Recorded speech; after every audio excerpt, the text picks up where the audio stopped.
Buenas a todos, a todas. Vamos a desarrollar un tema que se relaciona con todo el proceso productivo de café, desde lo que es ambientes propicios para producir café hasta lo que serían los costos de producción en este. Entonces, los componentes tecnológicos básicos en el proceso de producción de café pues inician desde luego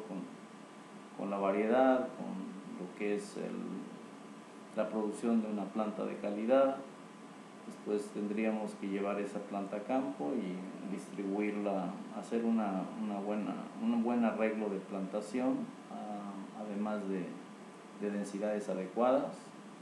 es decir, todo el sistema hasta llegar a la producción primaria, que es el café cereza, y después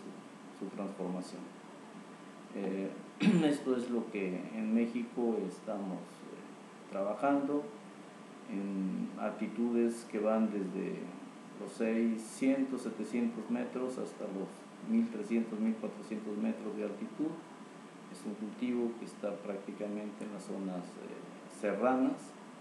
y bueno, lo que ahí se va generando, se hace algún esfuerzo por llevarlos a cuerpos técnicos que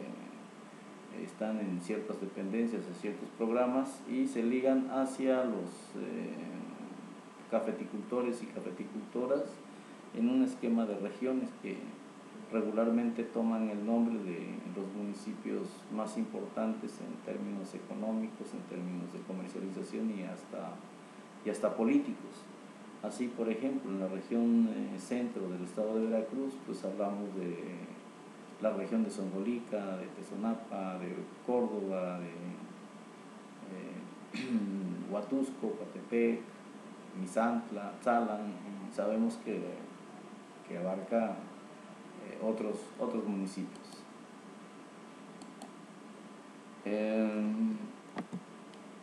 El café en México se cultiva bajo un estrato de sombreado, con un gradiente de esta cobertura que va desde un 1%, 2% de cafetales a pleno sol. No caracteriza la cafeticultura en México. Obviamente a 600, 700 metros habrá unas especies en el sombreado, a 800, 900, 1000 metros otras especies, y las especies que dominan en la parte más alta pues ya son de climas templados, de especies adaptadas al bosque mesófilo de montaña o bosques de niebla. Pero siempre los productores van introduciendo ahí algunas otras especies que pueden ser para fines ornamentales. Desde luego el estrato de sombreado, el estrato arbóreo, pues es, además del servicio de sombreado a la plantación, puede producir madera, leña, y los frutales que se introducen pues son con ese propósito, y ornamentales son básicamente follajes. Siempre tomando en cuenta que hay un potencial agroecológico, es decir, hay que buscar que ahí estén las condiciones propicias de humedad, dígase precipitación, de lluvia, las condiciones adecuadas de suelo, incluso pendientes, temperatura que está muy correlacionada a la altitud, para que haya el mínimo de factores restrictivos y una oferta ambiental adecuada para que el cultivo prospere y solamente tengamos que acercar como insumos lo que el ambiente no alcanza a surtir,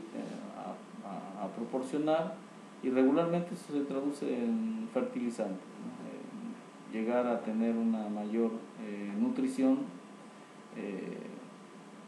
a base de incorporar una mayor cantidad de nutrientes al suelo. Luego, pues la variedad que tiene que ver con genotipos que ya sean convencionales de mucho tiempo ya cultivados por los productores, pero también las nuevas plantas o los nuevos tipos de cafés que van generándose desde el punto de vista genético, y tener pues esa trazabilidad en cuanto a legitimidad de esta variedad, saber perfectamente qué material estamos trabajando. Después pues a todo esto hay que aplicarle una tecnología, tanto de procesos como de productos, para llegar a un rendimiento y una productividad de la finca de café, que no se debe de soslayar, que también el factor socioeconómico a través de organizaciones de productores para incidir en el mercado, ya sea para hacerse de insumos o bien para vender su producción, infraestructura para agregar valor e irse integrando más a la cadena hasta llegar al consumidor final, que es donde los productos adquieren sus máximas producciones, ¿no? Las variedades que se tenían en un inicio pues eran de una cercanía genética muy estrecha. Digamos que Borbón y Típica pues estaban emparentados. Después a Brasil llegó pues un subtipo de Típica, que era el café de Sumatra. También ahí, como una mutación, surgió Maragogipe. En México surgió Pluma Hidalgo, que son prácticamente ecotipos de Típica, ¿no? Ahí al tener un, digamos, pariente cercano que era el Borbón, pues hubo algunos cruces naturales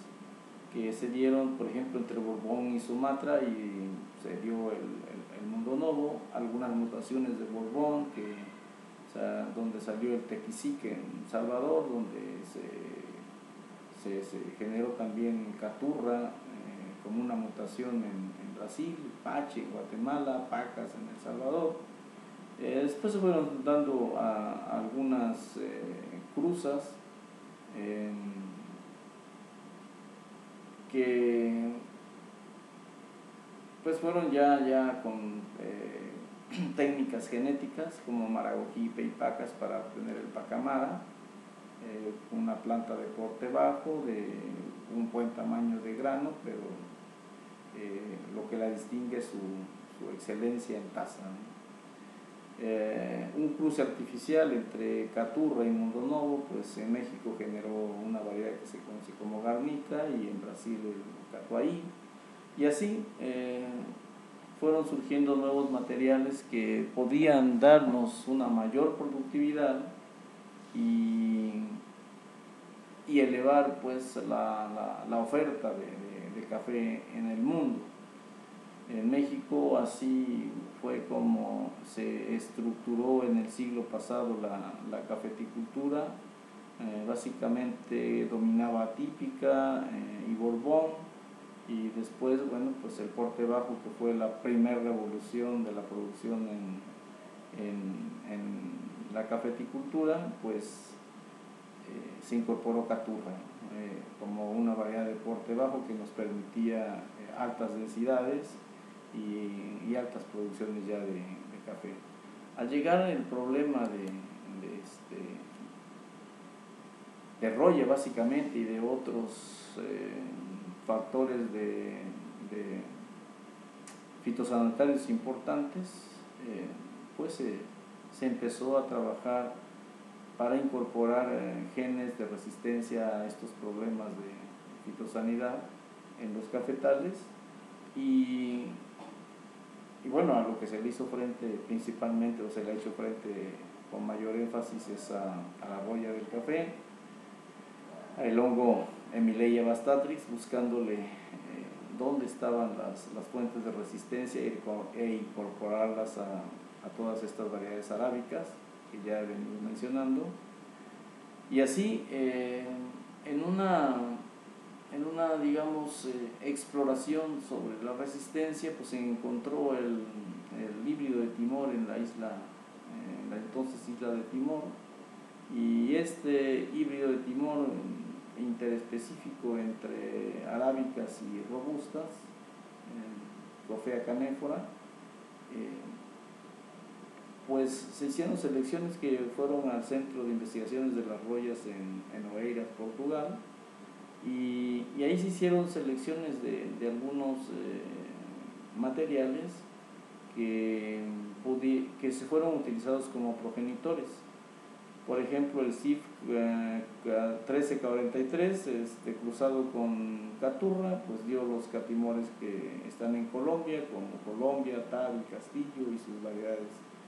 regionales o ecotipos regionales. El CIF 832 árbol 1, que se cruza con caturra, da origen a catimores como el oro azteca mexicano, el Costa Rica 95 de Costa Rica, el café de Honduras, el café 90, Lempira también de Honduras, Catlenín de Nicaragua. Después el 832, el mismo CIF 832, pero árbol 2, se hace en cruzas artificiales con la variedad Villa Sarchí de Costa Rica, y se logran los yapar, se logran los sarchimores en general, ¿no? El 5296, que es la variedad limaní en Puerto Rico, y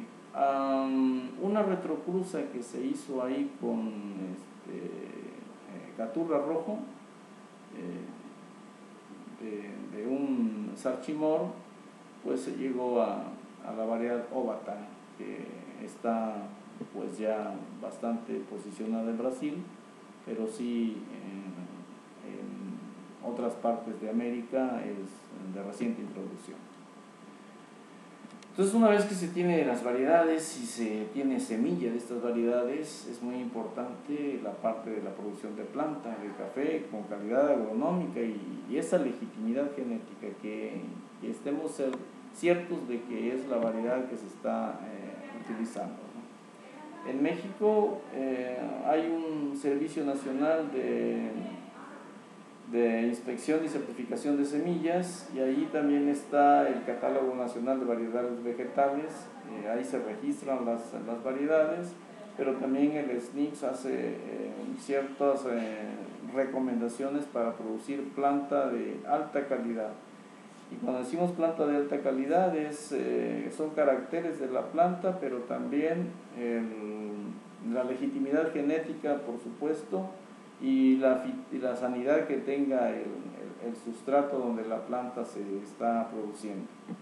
porque muchas veces ese material de plantación ha sido también dispersor de enfermedades,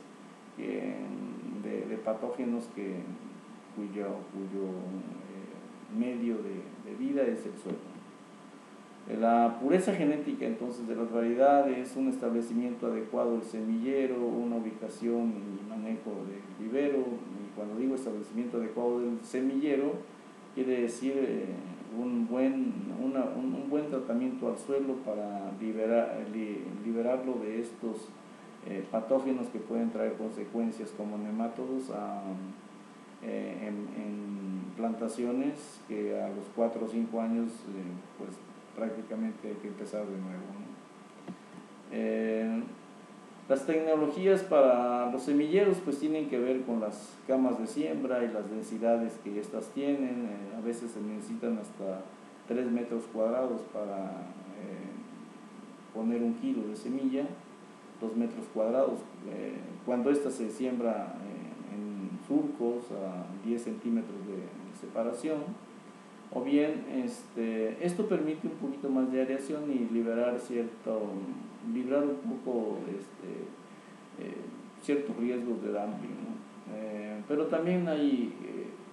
maneras de ir ahorrando espacio en la cama, donde podemos poner la siembra al voleo, pero en franjas, y en 2 metros cuadrados podríamos colocar 1 kilo de semilla. Y bien, podríamos utilizar 1 metro cuadrado para poner 1 kilo de semilla totalmente al voleo, donde vamos a retacarlo a una población muy adensada de plántulas que pudieran tener problemas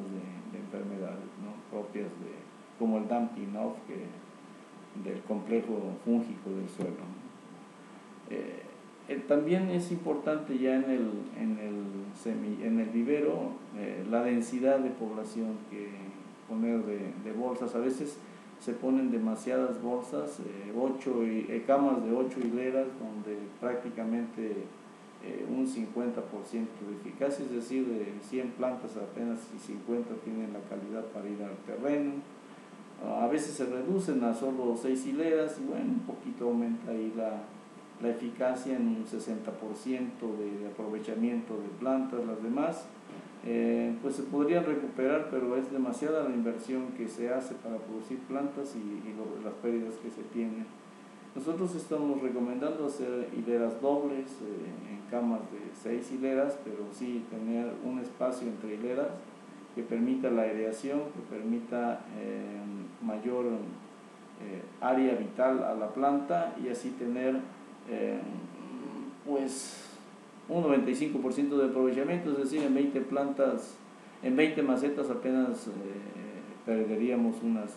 dos plantas,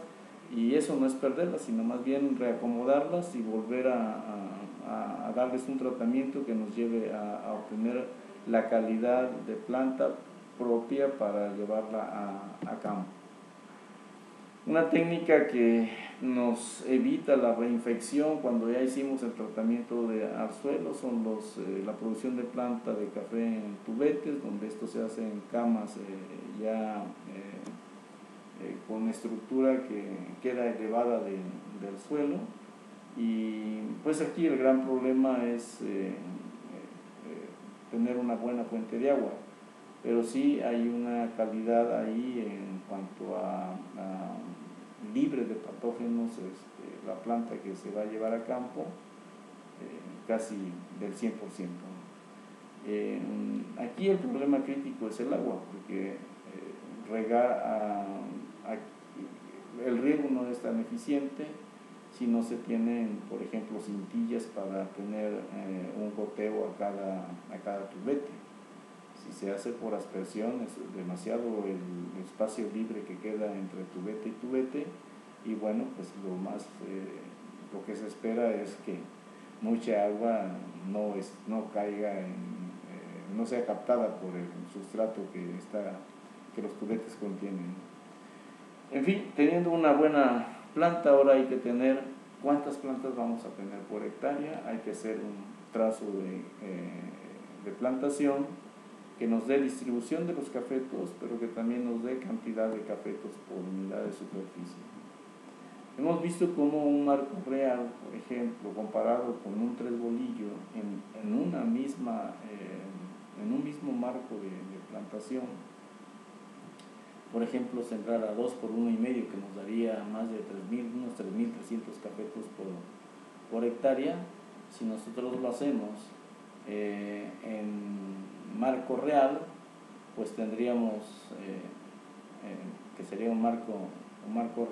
rectangular, pues tenemos los 3.300 cafetos que les menciono, 3.333 aritméticamente, pero en 3 bolillos serían 3.849, y así cada densidad. Si nosotros ponemos, por ejemplo,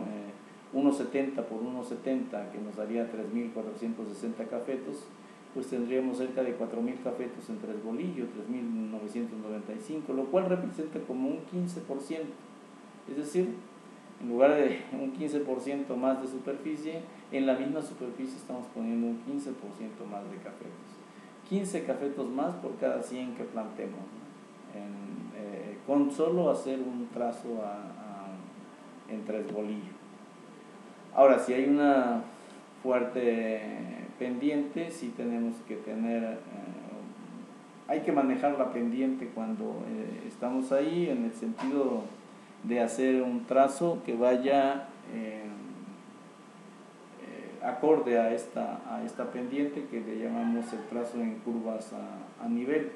Y esto es muy crítico, porque en una pendiente pronunciada mayor del 25%, Si tuviéramos un suelo andosol y tuviéramos una lluvia de 2000, de arriba de 2000 milímetros por año, es probable que si no hay una cobertura, si no hay un buen trazo, una cobertura vegetal, un mantillo de arbences, y no hay un buen trazo, entonces pues estaríamos perdiendo como 182 toneladas por hectárea, esto estimado mediante modelaje. Pareciera que es poco, pero se habla ahí como un poco más de 14 volquetes o volteos, ¿no? El trazo en curvas a nivel permite también facilitar las prácticas de cultivo como la aspersión. Insisto, en México el sombreado es 100, 120 árboles adultos por hectárea. Empezamos obviamente con el doble para adensarlo y que con esto se propicie un crecimiento con fustes derechos y ese manejo silvícola que nos dé piezas de dimensiones más grandes para tener ese aprovechamiento forestal del sombreado, ¿sí? Pero bueno, retomando lo de curvas a nivel, el trabajo se haría evitando la pendiente sobre un mismo nivel. Se propicia la infiltración del agua de lluvia, los escurrimientos se tornan más lentos y las prácticas de cultivo se facilitan con ese trazo a curvas a nivel que no hace mucha diferencia en cuanto a inversiones con el trazo en forma simétrica. La sombra tiene que ir acorde a la densidad de los cafetos que se tienen, y esta tiene unas ventajas enormes, o sea, en materia orgánica, conservación y mejoramiento de la fertilidad del suelo, el microclima más estable en el cafetal, en cuanto a temperatura, en cuanto a protegerla de granizos, por ejemplo, los usos potenciales de la biodiversidad, la belleza escénica, pues la vida útil del cafetal, se ven optimizados y hasta aumentados por una cobertura arbórea. Lo único que aumenta un cafetal a pleno sol con respecto a los otros factores mencionados, pues es el rendimiento y la demanda de insumos, pero sí es más o menos comprensible saber que un cafetal a pleno sol, la madurez de los frutos se forza a estar expuestos al sol, ¿no? Sería una madurez forzada, y una madurez forzada nos va a disminuir, va a ser restrictiva en cuanto a compuestos la presencia de compuestos que dan un mejor perfil de tasa. Entonces la sombra nos daría o sería un factor que propiciaría calidad de tasa, y obviamente pues vamos a tener un mayor crecimiento de arbences, del sotobosque en un cafetal a pleno sol comparado con un cafetal con una cobertura arbórea, ¿no? Ya no se diga todo ese asunto que ya lo repetí, ya lo mencionamos, de la erosión en el suelo, ¿no? Además de la incorporación de otras especies, como decía acá en las diapositivas anteriores, de algunas ornamentales, de algunos frutales y de algunas otras especies valoradas por los productores y productoras, ¿no? Además de que muchas especies muchas especies que crecen y tienen como hábitat las áreas que ocuparon los cafetales, los bosques primarios donde el café los desplazó, pues muchas de esas especies quedan todavía ahí, quedan fragmentos de vegetación en torno a los cafetales, y se ha determinado en el mundo que gran parte del área de los cafetales está en estos denominados sitios que se conocen como hotspots. Entonces, pues asociar toda esa, no toda, pero una buena proporción de especies a la biodiversidad asociada al cafetal, pues ha sido parte de la selección de los productores, pero también ha sido parte de los productos que el mercado va dándole cierto interés, como son los follajes a base de dracenas o a base de camedoras para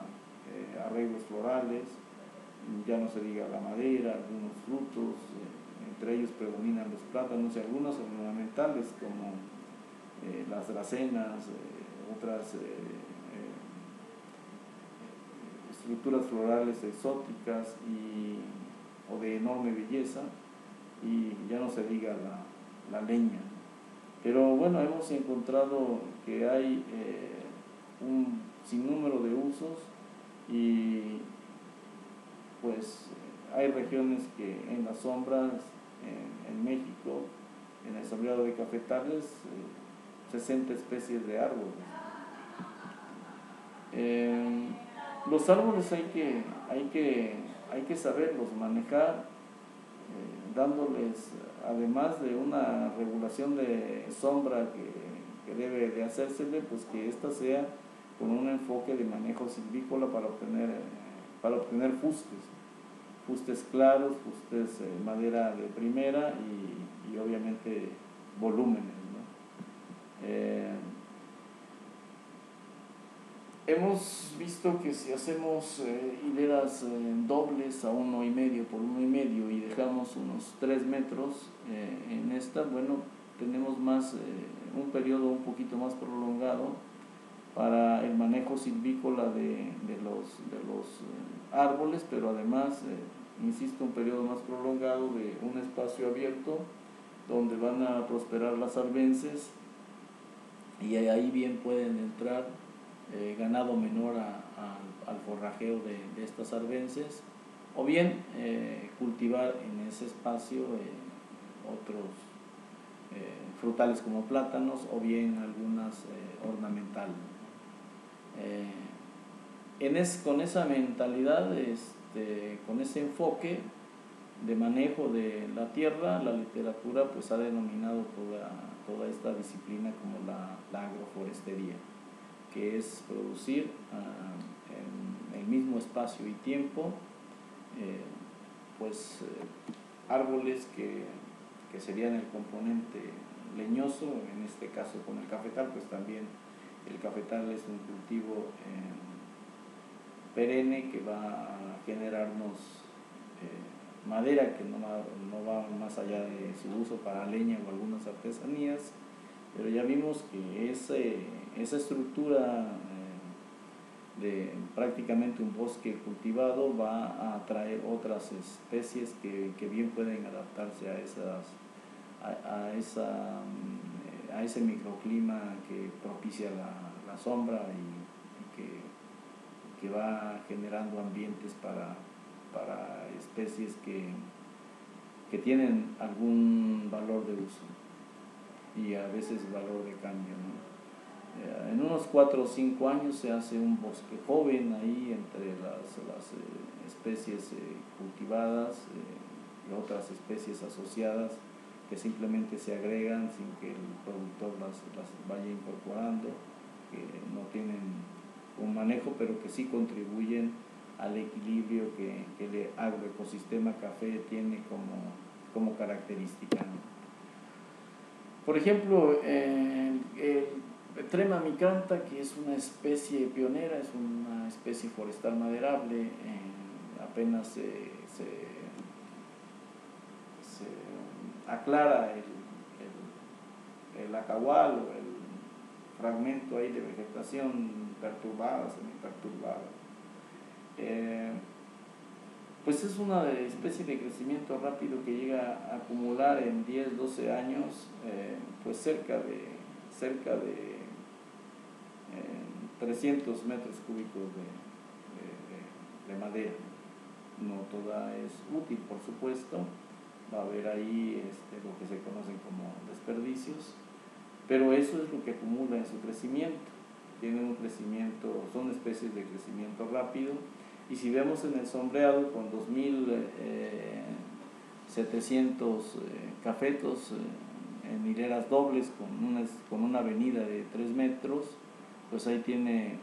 de 3 metros y medio, tiene ahí una media de más o menos unas 7 toneladas de café por hectárea con la variedad azteca.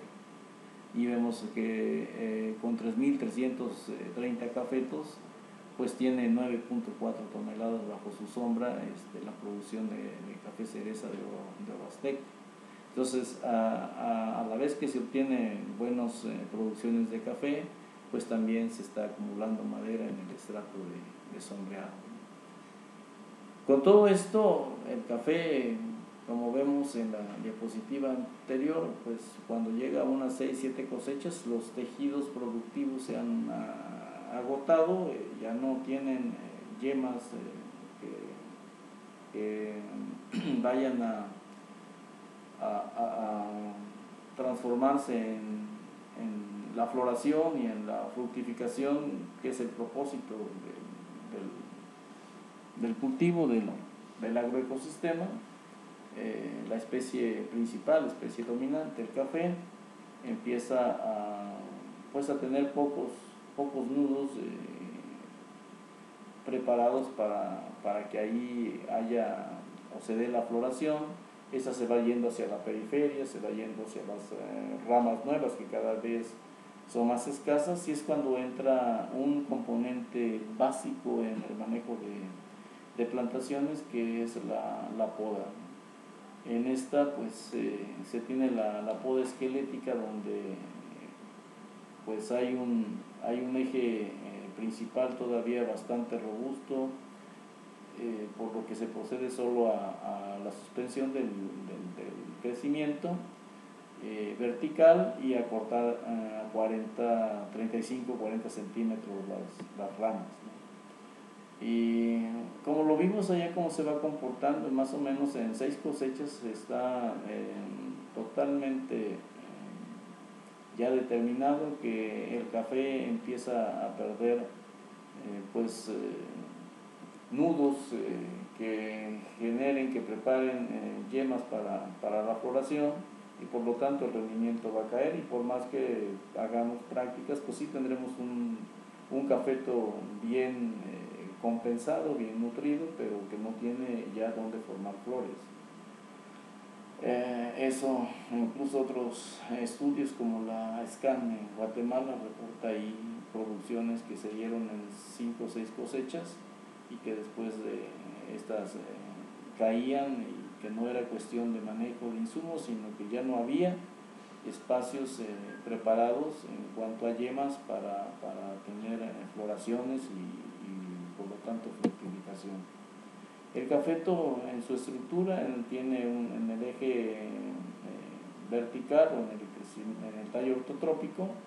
pues ahí están en las axilas de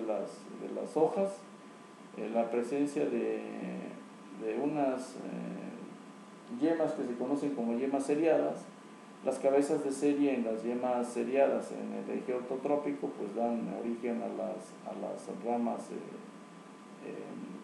primarias, pero ahí quedan yemas de reserva para esos tallos en caso de que se dañe el tallo original, haya chupones ahí o retoños o rebrotes que den origen nuevamente a la regeneración del café. Y en las ramas laterales, pues en una rama primaria ocurre lo mismo, ¿no? Ante una suspensión del crecimiento, al dañarse o al cortar en la poda la yema terminal, pues se fomenta a que haya los crecimientos de ramas secundarias, ramas terciarias, que están en esas mismas yemas cabezas de serie. Entonces, bueno, tiene tantos puntos de crecimiento, dígase yemas, el cafeto, que cortar y dar un manejo de poda es regularmente exitoso nuevamente en el revestimiento de la planta. Hay un refoliamiento y una recuperación recuperación de todo ese tejido foliar y de toda esa formación de nuevas ramas productivas, porque pues van a tener nuevamente puntos o nudos con yemas capaces de volver a dar frutos. Donde ya hubo frutos, pues ya no vuelve a haber esa fructificación, y entonces este giro que se queda ahí, que va a estar demandando nutrientes y que va a estar demandando manejo, pero no va a estar dando producción. Entonces, entre más compacta sea la producción y más alto sea el índice de biomasa cosecha, eso es tener pues un cafeto productivo en menos área que se le conoce como la biomasa de la planta. La poda esquelética es a 1,20 con 40-35 centímetros de corte en las ramas. Una poda bandola pulmón con unos 60 centímetros de suspensión del crecimiento, dejando ahí pues unos 5 o 6 pares de ramas en la base. Esto es muy propio para las variedades que son de la familia de los catimores, archimores, cabimores. Y la poda severa o recepa, que bien puede entrar las variedades como típica, borbón, mononovo, todos los portes altos, ¿no? Porque bueno, los portes altos no tienen tantas ramas en la base, ¿no? Trabajos que se han hecho con podas, pues han mostrado que si hacemos una poda selectiva, pues esa es la que se lleva más inversión, se necesita más destreza del podador, pero demuestra claramente que un cafetal que tiene como componente tecnológico la poda, pues sí tiene mucho mayor productividad que un cafetal sin poda. Y los tipos de poda, viéndolos solamente así en 2 ciclos, pues obviamente sí nos falta mucho para ver cómo se comporta esto, pero vemos que sí se recupera la producción que se venía dando en las primeras 5 o 6 cosechas, y después de este rejuvenecimiento de los cafetos. Es un tratamiento fuerte de impacto sobre el cafeto. Por lo tanto, pues no vean la cantidad de biomasa que se retira en una bandola, el 70%, en una esquelética es un poco menos, pero pues se retira casi el 50%, y en una recepa el 85% del cafeto se va, ¿no? Entonces, pues esta tiende a reducir también toda su estructura, no queda mucho volumen de raíces y no tiene caso de fertilizar, o no habría ninguna respuesta a la fertilización. Así que fertilizar es cuando ya la planta se ha recuperado para volver a iniciar todo un proceso de producción. La calidad de los brotes también tiene que ver con el tipo de poda, pero en general vamos a ir seleccionando los brotes. Hay que dar algunos pases ahí de cortar los brotes más que no tienen potencial para producción y que solamente van a ser ahí pues tejido que va a requerir de nutrientes y que no nos va a dar producción. Hay que irlo retirando, hay que ir propiciando brotes vigorosos, bien distribuidos en los espacios y en los lugares que uno sabe que ahí es donde mejor ubicación tienen con respecto a el todo de un café, ¿no? Todas esas prácticas nos van a asegurar una buena producción de café. Ahí ya se llega a la cosecha de café cereza, pero ahora el manejo post cosecha es importante, porque si nosotros vendemos en fruto, las tasas de retorno al capital invertido en un año de proceso de producción, pues vender café cereza es donde menos tasas de retorno se tendrían, ¿no? Ahí el cuadro muestra pues cómo es la tasa de retorno cuando se procesa una tonelada de café cereza. Si esta se vende como tal, así en fruto, apenas es el 14.1%. Sí, cuando la llevamos a café pergamino, agregamos 500 pesos mexicanos más, pero la tasa de retorno se va a 16.55. Si se va a oro es 23.18, pero si ya vendemos a granel café tostado y molido, pues la tasa de retorno es de un 41%, pero si lo envasamos se va casi al 60%, ¿no? Entonces esto pareciera pues difícil de hacerlo, pero hay infraestructura a nivel de economías familiares, donde un secador solar, que no es más que una estructura de invernadero y zarandas para que los granos nunca estén en contacto con ninguna estructura, ninguna superficie, sino que estén expuestas al aire, pues tendríamos un pergamino de calidad que se va a reflejar a la hora del tostado. Los costos de producción se van casi a 16,000, ¿no? Pues un poquito menos de $16,000 en los primeros 4 ciclos. Hay que tener en cuenta que en los primeros 2 ciclos pues no hay producción. En el segundo algunos catimores tienen algún ensayo. Las cosechas ya más abundantes están en el 3, en el cuarto ciclo, pero 4 ciclos de cosecha nos llevan a eso, a cerca de $16,000, y recuperar esa inversión no es tan sencillo si solo vendemos materia prima en forma de frutos. Vean ustedes cómo, si analizamos los costos, el 37% es la fertilización, es decir, el insumo y su aplicación. El manejo de arbences se lleva en el 33%. En esos dos factores son los que en un establecimiento de plantaciones pues prácticamente tenemos el 70% de la inversión. Si lo viéramos gráficamente, esto que hay inversión y venta y la forma en que se vende el café, sí veríamos que, por ejemplo, vender semilla, vender ya productos terminados al consumidor final, como semilla, tostado y molido, pues prácticamente en un primer año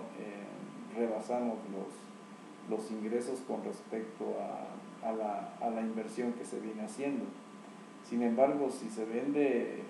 café cereza o pergamino, que tienen muy poca tasa de retorno, pues apenas al 5.º año es que estamos igualando la inversión con los ingresos brutos, ¿no? Entonces, siempre darle valor agregado y hacer un mercado mixto donde vendamos un poco tostado y molido, vendamos un poco de pergamino en oro, la amortización de la inversión siempre va a ser pues a más corto plazo. Esta es pues la maravilla de agregar valor y no vender la materia prima como tal. Es mucho más fácil si hay una estructura organizativa de productores y productoras donde colectivamente se busquen mercados para el volumen de producción de una comunidad o de una región. Entonces, producir café es rentable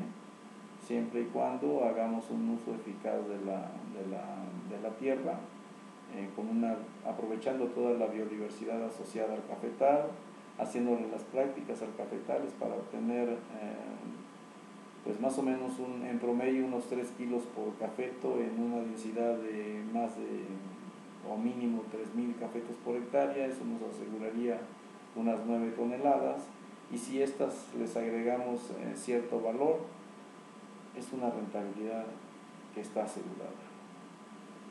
Muchas gracias y espero que la información les sea de utilidad.